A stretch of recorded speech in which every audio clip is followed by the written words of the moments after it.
প্রার্থী কানাইয়ালাল আগরওয়ালের সমর্থনে বুধবার ইসলামপুর কোর্ট ময়দানে মুখ্যমন্ত্রী তথা তৃণমূল সুপ্রিমো মমতা বন্দ্যোপাধ্যায়ের জনসভা অনুষ্ঠিত হবে।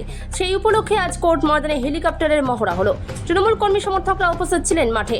উত্তর দিনাজপুর জেলা যুব তৃণমূল কংগ্রেসের সভাপতি কৌশিক গুণ বলেন, উত্তর দিনাজপুর জেলার 9টি বিধানসভা কেন্দ্রে তৃণমূল প্রার্থীরা উপস্থিত থাকবেন। চোপড়া, ইসলামপুর, গোয়ালপুকুর, চাকুলিয়া, করণদিঘি, রায়গঞ্জ, কালিয়াগঞ্জ, হেমতাবাদ, ইটাহারের তৃণমূল কংগ্রেসের প্রার্থীরা উপস্থিত থাকবেন মুখ্যমন্ত্রী মমতা বন্দ্যোপাধ্যায়ের নির্বাচনী জনসভায়। Bureau report, big news Bangla. বললাম যে এখানে ওই যে হেলিকপ্টার ল্যান্ডিং এর এখন মানে প্রশিক্ষণ ইসে হলো, কি বলবেন, কি বিষয় রয়েছে? ট্রায়াল হলো হেলিকপ্টারে। আমাদের আগামীকাল 15 তারিখ আমাদের মাননীয় মুখ্যমন্ত্রী বাংলার জনগণ অধিনায়িকা মমতা বন্দ্যোপাধ্যায়ের ইসলামপুর কোর্ট ময়দানে সভা হবে। আর আমাদের প্রার্থী, আমাদের জেলা সভাপতি তৃণমূল কংগ্রেসের মনোনীত প্রার্থী কানাইয়ালাল আগরওয়াল মহাশয়ের সমর্থনে এখানে 9টা প্রার্থী আমাদের সুদূর চোপড়া, ইসলামপুর, গোয়ালপুকুর, চাকুলিয়া, করণদিঘি, রায়গঞ্জ, ইটাহার, হেমতাবাদ, কালিয়াগঞ্জ 9জন প্রার্থী এখানে থাকবেন। 9জন প্রার্থীকে উদ্দেশ্যে আমাদের মাননীয় মুখ্যমন্ত্রী মমতা বন্দ্যোপাধ্যায় বক্তব্য রাখবেন। আমরা উত্তর দিনাজপুরে এবার 9টা সিট জিতব, মমতা বন্দ্যোপাধ্যায়কে উপহার দিব। আর আগামী দিনে ইসলামপুর থেকে শুরু হবে, ইসলামপুর জেলায় নতুন করে রাজনীতি, নতুন দিগন্তের দিকে আমরা এগিয়ে গিয়ে আরও বেশি তৃণমূল কংগ্রেসকে বুথ স্তর থেকে সংগঠন শক্তিশালী করব। আছে আপনারা দেখতে পাচ্ছেন, মানে আমাদের যখন একটা সাধারণত কর্মী সভা হয়, এখন সেটা তৃণমূল পার্টির সেটা জনসভা হয়ে পড়ল। এখানে কানাইয়ালাল আগরওয়ালের নেতৃত্বে মমতা ব্যানার্জি আসছে এখানে মানে জনসভা করতে। এখানে এত লোক হবে, লোকের তো জায়গা দেওয়া যাবেই না, ঠিক আছে? দেখবেন আপনারা কালকে রাস্তাঘাটেই লোক থাকবে, এখানে তো মানে জায়গা দিতেই পারবে না। এটা আপনাদের ক্যামেরার সামনে বলে দিলাম, কালকে আপনারা মিলিয়ে নিন। মমতা ব্যানার্জি কি বার্তা দেয় সেটাকে ঘিরে আপনারা কতটা মানে এখনো পর্যন্ত উৎসাহিত রয়েছেন? কি বার্তা দিতে পারেন মমতা ব্যানার্জি কোর্ট মাঠ থেকে?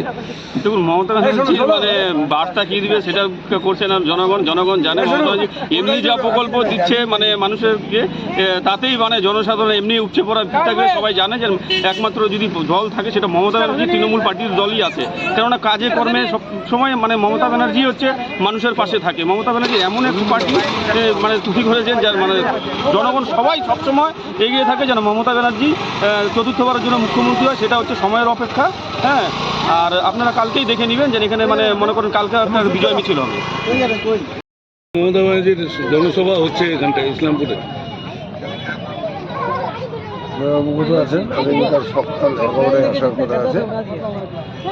আমরা এখন খুব টেনশনে রয়েছি যে এত লোক হবে, এই লোকে আমরা 3 ধরনের জায়গাও থাকবে না।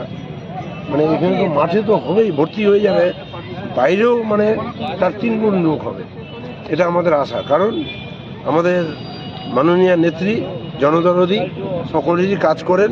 পশ্চিমবঙ্গে 95টা উন্নয়ন প্রকল্পটি তুলে ধরেছেন। এই উন্নয়ন প্রকল্পেরই ডাকে প্রতিটা ঘরে ঘরে উনি উন্নয়ন করেছেন। এই উন্নয়ন প্রকল্পেরই ডাকে মত নির্বিশেষে, ধর্ম বর্ণ নির্বিশেষে ব্যাপক আকার ধারণ করবে এই আমাদের এই ঐতিহাসিক একটা সভা হচ্ছে আমাদের নেত্রী কানাইয়ালাল আগরওয়ালের সমর্থনে, আমাদের জেলা সভাপতি কানাইয়ালাল আগরওয়ালের সমর্থনে। আগামীকাল মমতা ব্যানার্জি আসছেন, যুবরা কতটা উৎসাহিত? যুবরা তো অবশ্যই উৎসাহিত আছে। আমাদের টোটাল আমাদের টিম ভাগ করা আছে।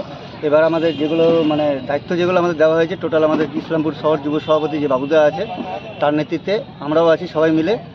এবার আমাদের যেগুলো 10 ডে থাকার কথা থেকে চালু করে যেগুলো আমাদের যেগুলো সিস্টেম আছে ওগুলো আমরা দেখছি, অসুবিধা কিছু। কিন্তু আমরা একটা নিয়ে একটু টেনশনে আছি, এত লোক কোথায়, মানে মাঠটা অ্যাকচুয়ালি আমাদের ছোট হয়ে গেছে। তো এটা নিয়ে একটুখানি আমরা চেষ্টা করছি যাতে সবাই দেখতে পারে, ভাষণ শুনতে পারে দিদি, এটাই। যত মানুষ এসছে আমরা ওটাই ভয় পাচ্ছি, এত মানুষ আসবে। তাদের ম্যানেজমেন্ট থেকে শুরু করে সব কিছু দলের করা হয়েছে। আরেকটা কথাও বলি, অনেক মানুষ আজকে আমার আগামীকাল মাননীয় মুখ্যমন্ত্রী মমতা বন্দ্যোপাধ্যায় ইসলামপুর আসে, তার ট্রায়াল হচ্ছে। মিঠুন আসেনি, ভাওতা না, মিঠুন আসবে, এই ভাওতা না, মিঠুন আসেনি। রাজ্যের মাননীয় মুখ্যমন্ত্রী মমতা বন্দ্যোপাধ্যায় আগামীকাল আসবে, তার ট্রায়াল হচ্ছে। মিঠুন আসেনি, আবারও বলছি।